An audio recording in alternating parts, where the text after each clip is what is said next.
கண்ணுக்குள்ளே வா வா நெஞ்சுக்குள்ளே போ போ என் தேவனே.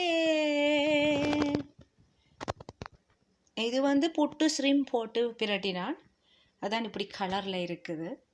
அதுதான் மேத்தி லீவ்ஸ், அதாவது மேத்தி லீவ்ஸ் கைக்கும் என்ன, அதாவது வெந்தயக்கீரைன்னு சொல்கிறது. பீட்ரூட், அப்போ ரெண்டும் ஸ்வீட்டும் கச்சலும் சேர்ந்தால் ஓரளவு நடுநிலைக்கு வந்துடும். அது மீன் கறிக்கு அது கொஞ்சம் இதாக இருக்கும், அதுக்காக செய்கிறது. மேத்தி லீவ்ஸும் இதுவும் போடக்க ஸ்க்ரேப் பண்ணி போட்டேன் நான். இதை பீட்ரூட்டை ஸ்க்ரேப் பண்ணிவிட்டு மேத்தி லீவ்ஸ் போட்டேன். அது கூட தேங்காய் பூவை கடைசியில் போடுறது.